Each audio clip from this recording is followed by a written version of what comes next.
Welcome to the Tech Humanist Show, a multimedia format program exploring how data and technology shape the human experience. I'm your host, Kate O'Neill. Augmentation is unlocking what you couldn't do yesterday without AI and what AI couldn't do without you. This, to me, is now where I think leadership needs to take the conversation. Hello, humans. I'm Kate O'Neill, and this is the Tech Humanist Show. Today's guest is Brian Solis, Head of Global Innovation at ServiceNow. Brian is also a 9-time best-selling author, international keynote speaker, and futurist. Forbes has called Brian one of the more creative and brilliant business minds of our time, and ZDNet has said Brian is one of the 21st century business world's leading thinkers. Brian and I start from a shared premise. Transformation is a human story, but in the AI era, we're in danger of letting that story get flattened. So we jumped right into the AI moment, the hidden tax many of us are paying right now, and what it means when we outsource not just tasks, but to AI, but our thinking. Brian also shares a story about what good AI transformation can look like, one that completely flips the usual narrative. It could have become a headcount story, instead it became a growth story. If you've felt like the AI era is making everything faster and somehow less human, this conversation will put language to that feeling. Let's get into it. Well, what a treat to have you here. Honestly, this has been so long overdue. Kate, it is long overdue, but I will take this moment and any moment that comes after.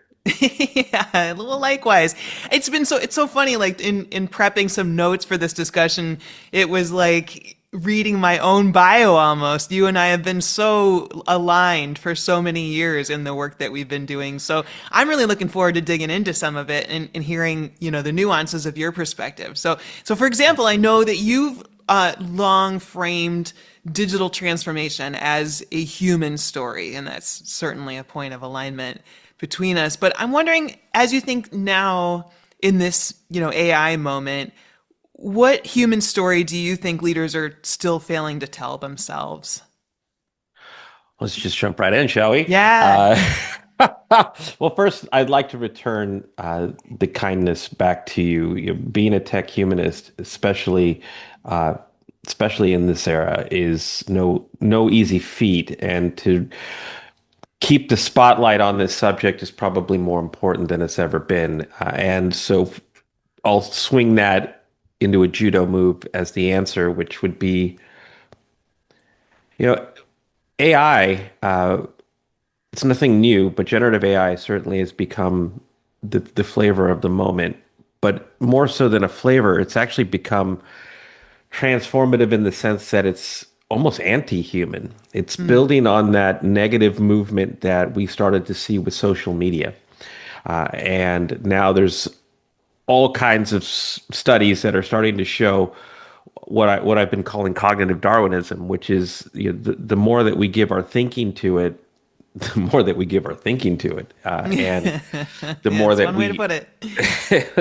the more that we start to become like it in our speech, in our vocabulary, in our mannerisms, and it's just so fascinating to me that the work that you're doing, the work that I'm doing, is actually the thing that leaders need to do more of. As a futurist, I will tell you this: like, the one thing I've struggled with my entire career has been, you only matter the most when someone brings you into the room because they're ready to ask different questions about the future that they're not certain about, and to plan for that future that they're not certain about. Otherwise, everybody's just looking at this new technology to do what we did yesterday better tomorrow, and right now that comes at the cost of people. Yeah. Yeah. You used this term just a moment ago. You said cognitive Darwinism, and that's interesting because I think you've been talking about digital Darwinism for a long time. And I like that even your terminology has evolved in true Darwinist style, right? Well, who was it? Leon Megason, who said it's not the strongest who survive, it's those who are most adaptable to change. And here you go, cognitive Darwinism. And now, and also AI Darwinism, which is this idea then, if you transcend your question about leadership, Right. What we're really seeing is then if we have a tool or a technology that is much more capable than we understand it today, then if we are not using it to drive exponential growth, net new value creation, to explore the unknown, then we are not adapting. Hmm. Essentially, we are just evolving yesterday toward tomorrow. While I think what we're seeing already with AI native companies is what happens when you reimagine the future and control alt delete.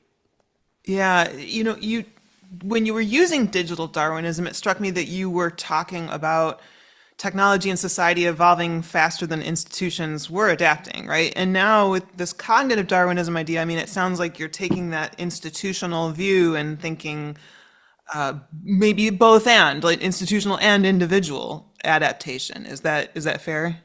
It is better than fair. It is a mandate. So one of the things that I've been exploring in the last year, understanding that these studies are demonstrating what happens when we use generative AI to write faster emails, to summarize notes, to write our LinkedIn comments and posts. Oh, and It it's is such a, oh man, it's so over the top, right? You hear that, you read all these comments and you're like, are you kidding me right now? You think I can't tell that that 2 to 3 sentence formulaic comment was written by AI? right, Kate, right? I'm sorry, I had So to do a little rant there.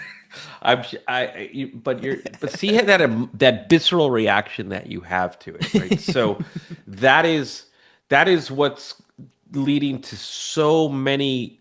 Oh, let's look at the AI tax, for example, and then I promise I'll get back to the question you asked. No, take it off in a different direction. I don't care. If This is your you time, Brian Solis. if you if you have to comb through comments on LinkedIn to see whether or not it's real or to get the intentional value that was regardless of the tool used to try to extract that in order to be able to have some kind of conversation, or if someone gives you a report or someone gives you a PowerPoint or somebody gives you something for you to try to process and understand and make a decision or to take a step forward, and it's clearly AI slop, it puts an AI tax on you. It puts an AI tax on me to try to validate, try to make sense of it, try to humanize it, and this is the cognitive Darwinism that we're seeing in real time now. Added exponentially, what we're really seeing is this distinction between what I call AIQ and AIQ, and I promise I'll explain that. So everybody's talking about fluency, everybody's talking about adoption. There are measures in human resources to see how well we're adopting this technology and using this technology, but there the difference between AIQ, which is what's being touted as an artificial intelligence quotient, as the new IQ, EQ, SQ, AQ, etc., uh, is the danger. If we are pushing people to automate with artificial intelligence their own intelligence, then we're going to create greater AI tax. We're going to create what Harvard Business Review called the AI brain fry. There's cognitive decline, so many things that we could think about here. But the other AIQ is what I call the augmented intelligence quotient. It is not what I could use AI to do yesterday better, faster, cheaper, more efficiently, more productively tomorrow. That's part of it, but we have to make an intentional decision that we agree that this yesterday's work or semblance of it can move forward to be competitive. Augmentation is unlocking what you couldn't do yesterday without AI and what AI couldn't do without you. This to me is now where I think leadership needs to take the conversation. And so how much do you see that overlap with the agentic realm right now? Oh, it's exponential. So Yeah. if we are right now, we are investing in artificial intelligence and agentic AI to scale processes that were created by people who are no longer at the organization. So now we have to decide, is this the workflow? Is this the process? Is this the system? Is this the measure and outcome that we want to take forward? Or are there opportunities that we're not thinking about that could scale with agents? Because this is that automation, augmentation conversation that's going to create the delineation, that disruptive curve between yesterday's businesses and tomorrow's businesses. I actually believe that of all of the digital Darwinism research I published in the past, and now all of the AI Darwinism research I'm publishing, what we're seeing with AI native companies is transformative, like truly transformative, not like digital transformation where most companies just digitized yesterday. Right. What we're seeing now is, for example, OpenAI published some research recently that documented a term called, or a thing called, capacity overhang, which was these tools can do this. Most people who are actually using these tools do it at this level, Hmm. and the delta between that is capability overhang. And the people who use it at this level are 7x more capable than people who use it at this level. And then people who don't use it, they're just off the scale. So we're Yeah. already starting to see this division of capacity and capability. So this is a leadership mandate now to close that gap. Yeah. So interesting. The other day, I randomly ended up in a conversation with someone who works on political and economic and sort of geopolitical grand strategy. And when I just was fascinated with that conversation, and talking to you right now reminded me of that, because I'm thinking you, Brian Solis, sound as if you have an idea of grand strategy as it relates to the organization and the technologies and the individual contribution, and how to incentivize the right way, how to kind of factor the right way for the future. I wonder if you have thought of it that way, or if you've kind of thought of this kind of ecosystem view or grand strategy view of your work. Because I certainly get that impression looking over. I mean, the vast work that you've done, you've covered so much territory and evolved it yourself. You yourself are an evolving organism in your Darwinistic view. I try to be. Well, I mean, Kate, thank you. I mean, I as a human being, it's hard to hear those types of things, but I appreciate it. Thank you. I'd like to think I have a grand strategy, but this Yeah, is this is the work that I do. So, for yeah, example, my role at ServiceNow this year, I'm so proud of the work we're doing that we just debuted what we call ServiceNow Futures, where we are a team of futurists and forward-looking thinkers and researchers, uh, builders, where we're working with executives to have bigger conversations. I've always said that the greatest risk right now is not thinking big enough. And though you don't show up to work and say, I got an 8 o'clock, an 8:30, and 9 and 9:30, somewhere in between, I've got to get these emails. I need a bio break. I've got to hit the airport and say, whoa, I'm not thinking big enough. yeah, Can you book that? Book some time for me to think bigger. And that is exactly, though, what we need to do. But that's the work we're doing. We're using data, we're using insights, we're using case studies to show what happens on the other side of this conversation to incentivize people to start thinking differently. But sometimes you just need that spark in that moment, that aha to say, "Ah, you're right. I actually haven't been thinking about it that way. Now I can't unsee it. What do we need to do differently? What are the different questions we need to ask? Let's mobilize around that. Let's explore, for example, one of the biggest sparks that I can use is when I'm able to demonstrate that a roadmap is just simply iteration, doing what we did yesterday better, versus potential innovation. So the balance between the two, which is creating new value. That's when we can show a simple measure in that analysis that they just can't unsee it. And I think any good leader wants to do the right thing. yeah. One last point though, and this is just a funny aside. I always joke about the watches in the room. For example, this is a male female thing too. It's yeah, the nicer the watch, the more comfortable someone is in life and in their role, and sometimes that means that is the the least likely person to take the biggest risk. Mm, Maybe they have a certain time left and they're seeing it through. Maybe they have certain RSUs that they want to vest and see that through. Yet leadership is different than management. And this is Mhm. the exact moment, I think, where clearly people who are successful don't have to stop being successful. It is just now a moment to rise to say, I did really great up until this point. And now you have CEOs at Coca-Cola and Walmart that are saying, hey, I can start this AI transformation, but I can't see it through. I'm not the right person. That's self-awareness. That is Yeah. incredible that this moment right now is a moment for you, me, the people we work with, ourselves to even say, what can I do differently moving forward? Yeah, this reminds me of I've seen in your work where you have said that transformation can be as hard as changing your mind, right?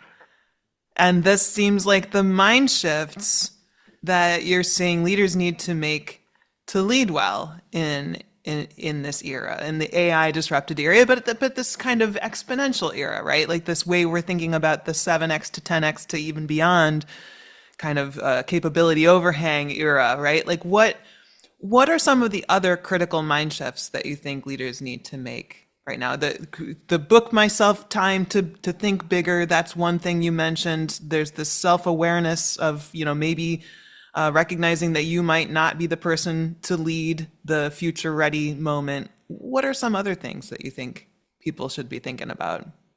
Well, first, thank you. One of the things that I am not is a good self promoter. So, um, thank you for mentioning mind shift. This is, let me talk to you about self awareness. So, this is my personal copy of the book, and I take it with me, and you can see that it's highlighted as Love if it. I didn't write it. And the reason why I highlight it, same is true for my last one, which is called Life Scale, is because Oh, believe me, I'm I coming to that one, Brian. I want to practice what I preach, Yeah. but it is also the answer to your question is the inspiration for this book, right? So I had a contract for a very different book, and as I was writing it, I realized like, wow, this is a moment of profound opportunity uh, and profound risk, and I could have written a book about AI innovation, like everyone else. Yeah. And like everyone else, I could have had AI write a book about AI innovation. But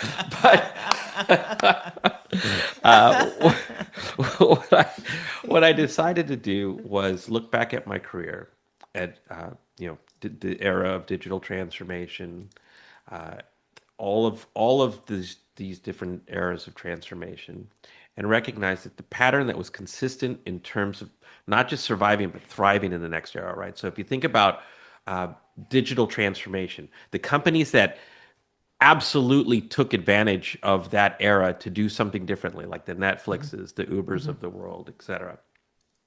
The same is true for right now. And so the pattern that was consistent throughout that was the self-awareness to recognize that I was not in the right frame of mind to meet the moment. So what did it take to meet the moment? And in all of that work with advising CEOs and founders and venture capitalists, by myself and in the companies that we were running at the time, that was the mindset shift, that moment to meet the moment, the mind shift. And so self-awareness actually is something, if you ask 100 people if they're self-aware, 100 people will say absolutely. Yet only 10 of that 100 are probably self-aware. And it's an incredibly humble moment to recognize that in order to meet the moment, you need to step back. Maybe you need to learn, maybe you need to unlearn. These these moments, these reflective moments, are exactly when we start asking different questions to get the different answers that allow us to explore the unknown, that then allow us to make the unknown tangible. And so that all of those years of being a futurist and a digital anthropologist then came back to say, let's just make it more approachable, make it more human. What are the steps that leaders need to take right now to be the leader of the moment, not just yesterday's leader, the leader of the moment? And I think that's what this is really about. The book is just the tools to do that, to get there. The first part of the book is just to first break you down and recognize you're probably one of the 90, not the 10 of 100 that need that self-awareness moment. But once you get there, then we can start to wonder. I love that, and I'm was really struck by the word unlearn that you mentioned there, and it made me wonder. In your ServiceNow work, you are seeing enterprise leaders up close, I think with regularity, and I'm wondering what are leaders most consistently, getting wrong about disruption, and that you'd wish they'd unlearn first. Like, is there a common trait that you think consistently you're like, gosh, this is something folks need to be unlearning pretty commonly? Yeah, I thank you for that question. I see it all the time, uh, but you can't call it out, and No. that's I think that's Not that. one by one, but on a podcast at scale, you sure can. Go Kate, go Kate, absolutely. Um, so the thing that I've learned was how do you get people to see it in themselves? So the thing I see consistently, as I'm sure you see it all the time, is that there's pressure.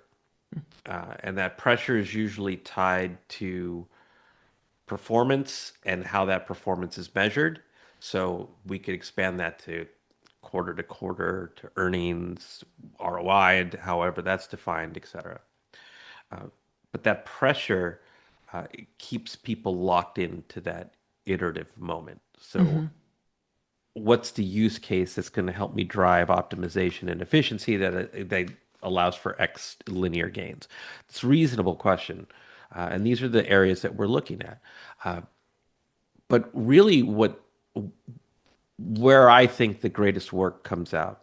So sorry, this is a plug for ServiceNow, but for years we've all talked Hey, you about guys have hired silos. me for a keynote before, so you're my client as far as I'm concerned. You All go right. right ahead and then pimp it Clearly, out. we have good taste. Clearly, we have good taste. But the silos we've talked about, whether those are operational silos or data silos, for years, it's just been something we've talked about. And we as a company have a platform that can connect these dots without you having to get rid of all of this stuff. It is a powerful enabler to start to bring the organization together. And even just that is a transformative conversation to have with someone because someone will now say, "Oh, I was coming to you to optimize this workflow within IT or HR or in procurement and finance, but you're telling me now that work doesn't just have to be vertical, work could be horizontal across the enterprise. So now I have to talk to other people. Yeah. And now I have to reimagine now how that work and data could flow so that we could optimize something totally different." So that conversation is already different than what we're being asked for the most part. When we're having those conversations, that is an organization ready to transform. It's a very different type of conversation. But to get there, you use the word disruption. Yeah. Sometimes we have to help people get there on their own to recognize that they're the leader of the moment, not just the optimizer of the moment. And that word disruption is pretty powerful. So we have to kind of understand where they are, what they're trying to do, what are the pressures that they're feeling to help them see what they couldn't see before. In a way that they welcome, not telling them. I don't think anybody wants to be told. So that disruption word is really powerful because you get there from two different steps. So if when we talk about efficiency, what we're really talking about is this concept of iteration or evolution. And it's good. We do need linear growth. We need to increase profitability. We need to increase returns where we can. We need to improve things that we're doing to be better tomorrow. But at the same time, innovation has always been important. Right? If we go back to Christensen's book, The Innovator's Dilemma, there are there is a misinterpretation of what innovation largely is. So oftentimes companies get caught up in that iteration trap where they think they're innovating because they're making improvements. And those improvements are delivering value back. But when you simplify the term, innovation is creating new value, not Like new structures extrapolating. of value, Yeah, right? Yeah, like, exactly. Not just extrapolating yeah. existing value. And you need both because Mm-hmm. when you do both right, you actually lead to what I call positive or productive disruption, which is doing new things that make the old things obsolete. Mm-hmm. And disruption is a gift either you give to yourself or it's given to you. And when Yeah. it's given to you, you have to react to it. And most companies we've seen over and over in history what happens when companies have to react to it. So what we try to do is help leaders think bigger. That's, yeah. But I mean, that's what you've already been speaking about, right? Like the mind shift piece, the booking time to sit with yourself and make sure that you're challenging yourself to kind of connect these dots. Think of your own grand strategy, right? Like as an organization, as a leader. But I wonder though, when you must encounter pretty regularly the leaders who tell you, we're rolling out AI to drive efficiency. And so that's kind of the flip side, the mirror side of this discussion, right? So that's not even thinking about iteration to find improvement versus innovation that's creating wholesale new forms of value. This is looking on the cost versus growth side of the equation. Like, how are we going to drive efficiency? What questions do you ask at that point to determine or help them determine whether they're looking in the right place, or whether they've got the right sort of end-to-end picture in mind? Yeah, actually, that's a great question about a question. In fact, I'm going to open up a file here because Okay. what we could do, if you're open to it, Kate, Yeah. is we can we could put in the show notes a link to a paper that Dave Wright, who's our chief innovation officer, and I wrote recently called the AI Mindset, and Mm. it's exactly this.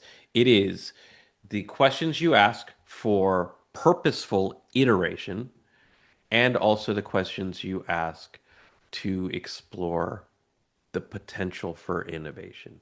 Mm. Because when you think about this as an operator, or if you think about this as an economist, there are business frameworks that we need to use that show the potential returns on iteration for that linear gain and also for potential innovation, that net new value that can unlock that exponential gain. Because the delta between the two is that positive disruption Mm-hmm. and you need both. So the report, this AI mindset, it gives so many different examples of the different types of questions that we could ask. So, for example, I'm seeing if I can get the report here for you. First, I'm going to have you repeat that. So it was purposeful iteration Yes, versus what was versus the just other? well, it's purposeful iteration and Right. intentional investments in the exploration of net new value creation. Just to say it simply, Yeah. and the reason why in that era, everything I've learned from about those formulas and frameworks have come from venture capitalists, right? Mm-hmm. These are people who are investing in category creation. These are people who are invested in something that does not exist and not just expecting a 10x return. They're expecting a 1000x return at Right. least. And so, in order to understand the risk versus reward, they all have their own models, and so they're all asking different questions. They're looking for certain things, but it starts with something simple like are we solving the right problems or just improving the old ones or can are we looking at AI to create new business models or revenue streams or just improve yesterday's models and streams? uh, are we rethinking the core work? Are we rethinking the value that we create? um, where can we reimagine experiences so that they're not just functional, but they're experiential, they're transformative. They meet the moment, they meet the expectation of an evolving customer. What experiments can we turn to discover unexpected value? Are we investing in capabilities that create longer term advantages, or are we investing in capabilities that compete for the short term? The whole idea of these questions, because the report shows the iterative questions and the innovative questions, is to just create new norms, and not just for you as the reader of this report, but for you as the leader to say, it's I am going to intentionally create an environment of psychological safety and empowerment where we can ask these questions without risk, without worrying about what happens to your job, where now I might even, if I'm such a leader, incentivize the asking and answering of these questions too, so that we're not just implementing change management. We're actually implementing a culture of exploration, a culture of asking questions and experimenting with the answers to those questions, and then not just building that culture, but also building a, a measurement or a human resources system that allows us to push people in these new directions to grow. Now that's what we're seeing with AI native companies. Yeah, and it sounds like what's interesting about that to me is that it really does speak to, this kind of human centricity in the process because you are thinking, certainly there's going to be considerations and questions about the customer, about the user, about people on the other side of the transaction, but so much of that is about creating the psychological safety for employees and people who are part of the organization already to be participant in that process, it sounds Right. like. Right. Yes. Absolutely. Absolutely. And this is why this idea of leadership versus management is more important now than really ever, because now we're not just thinking about how to deliver ROI. I mean, of course, it's the ultimate measure, but we're really thinking about, and I've been exploring recently, is this idea of return on intelligence versus return on ignorance. Return on ignorance is the opportunity cost of not doing something. The return on intelligence is exploring the investments in potential augmentation over automation, right? So if we know that automation can yield us, let me give you an example. When you invest in ROI to improve customer service through artificial intelligence, for example, that might look like a chatbot. And if a chatbot is successful, you're going to uh, you're going to eliminate, or you're going to solve the potential for customers to be served before it has to be escalated to a human. And if you do that well enough, then the way you're going to pay for that AI investment is by potentially removing people that AI automates. And so that is actually what we're seeing in the headlines. This is what people are worried about, that AI is going to take my job. And so this is a funny story, but I about a year or two ago, I shared this example from IKEA, and a clip of it recently went viral on what used to be Twitter. And I woke up one morning and was like, wow, what are all these notifications? And that clip of me telling the story, which I'll share with you in a second, it went viral because I think you'll see I think you'll see why. It went viral, and now suddenly every influencer, every brain around AI innovation is using this case study. And it's years old, but it Hmm. shows you like the power of this story. No matter how old it is still the answer to your question. ROI doesn't just come from taking out costs. It comes from creating new value as well. And this is the return on intelligence. So the story is about IKEA, and IKEA implemented its uh, AI chatbot named Billy after its popular bookcase line, Yeah. where it successfully served customers and deflected 47% of inquiries. You're hitting almost 50% of inbound customer service queries you're deflecting 50% of them. That's a pretty good headcount cut opportunity. And probably AI would only get better. But instead, they looked at the 53%. Like, what is it not solving? What is it Hmm. not deflecting? And what really became powerful was there were a lot of inquiries from people who needed help with interior design. And so they reskilled, I think it was 8,500 service agents with AI to become interior designers or service, just various roles to serve the other 53%. And that interior design business, they spun out as its own business. And so in the first year, I think it generated 1 billion euro. So you have cost takeout and growth. ROI, proper return on intelligence, automation, augmentation. Like this is what's possible when you have a culture and a leadership that will explore possibilities. I love that. That's such a great example of what could so easily be missed if your thinking is too narrow and you're like, oh, well, there's an incredible opportunity to cut costs and, pocket that efficiency and show.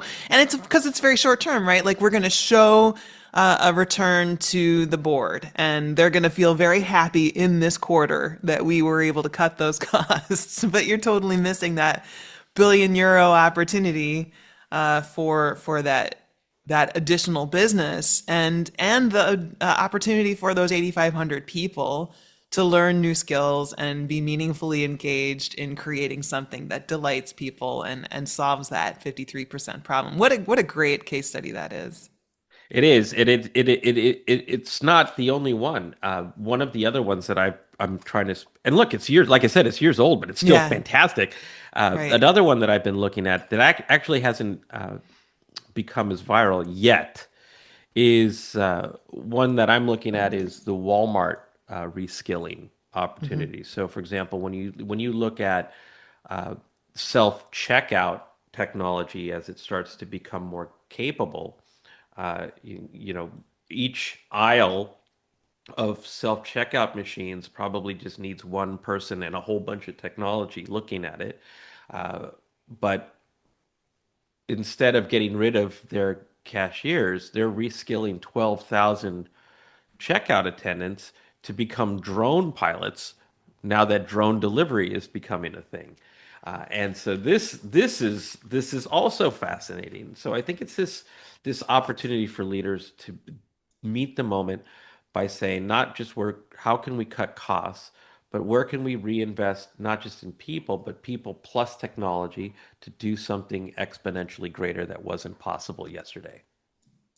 Well, and I think what's so fascinating about that is it is that chance to say it is the mind shift, right? It is sort of saying like we're gonna allow ourselves to change our mind.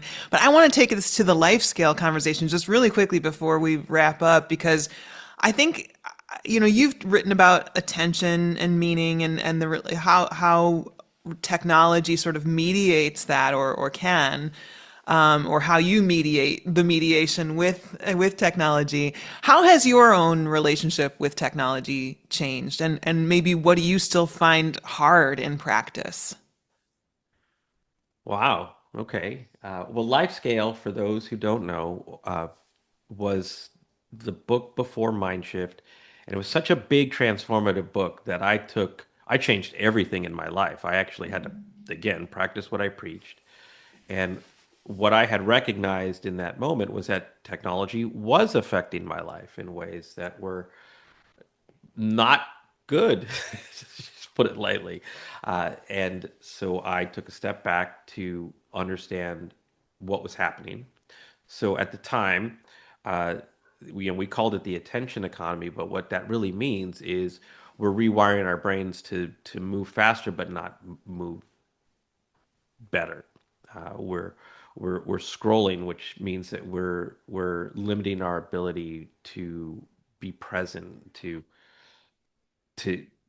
to understand, to assimilate what we're seeing, what's happening around us, what it means, and it wasn't by choice, and it is actually how a lot of technology monetizes our attention.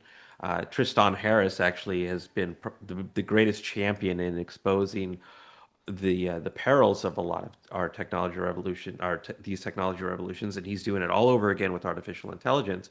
But if you take what we saw with social media and mobile technology, and now with this idea of cognitive Darwinism, there has to be an intentionality with our relationship with technology. So augmented intelligence, AIQ, was something that was the result of me intentionally saying, I am choosing how I'm going to work with artificial intelligence.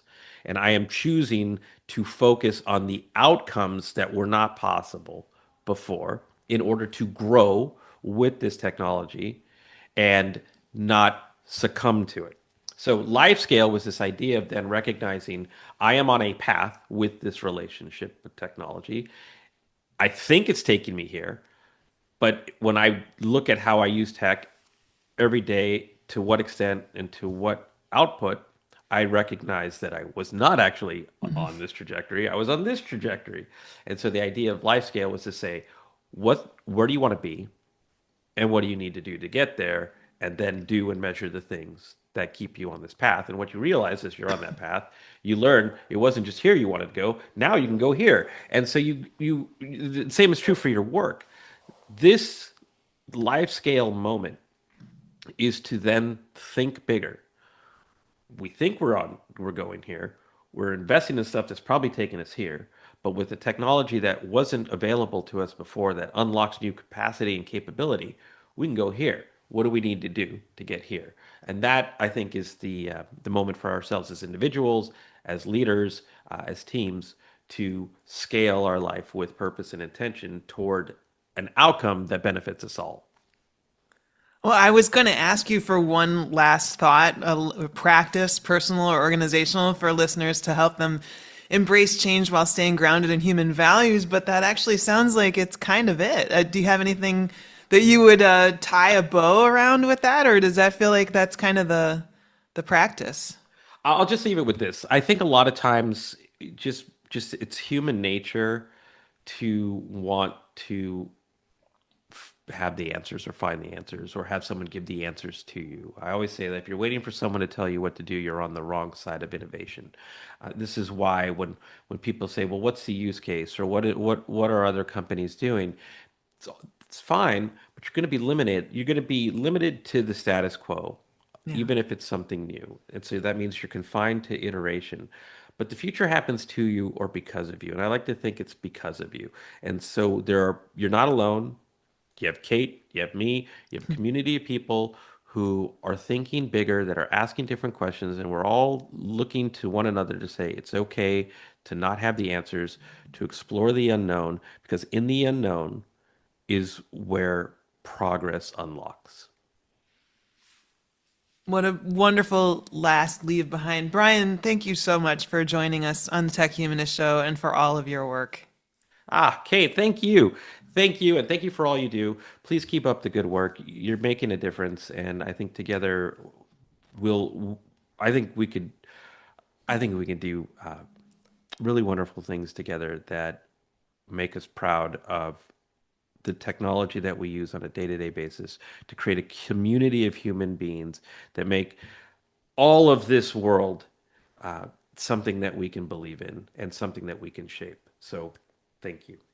Thank you. I think we need about 3 more hours to get to some of the other stuff we want to talk about, but we'll leave it at that. Brian Solis, thank you for joining us. Thank you. Thank you for everyone for listening. Thank you for listening to the Tech Humanist Show. This episode was produced and edited by Thrive Loud Productions, with research by Ashley Robinson and Aaron Daughtry of Interrobang. You can find more information about the show's guests and links to their projects at thetechhumanist.com, where you can also find more episodes, or you can subscribe at Apple Podcasts, Spotify, or wherever you get your podcasts. Special thanks to all of our guests for lending their voices to help make the future a brighter place. I'm Kate O'Neill. You've been listening to the Tech Humanist Show from KO Insights.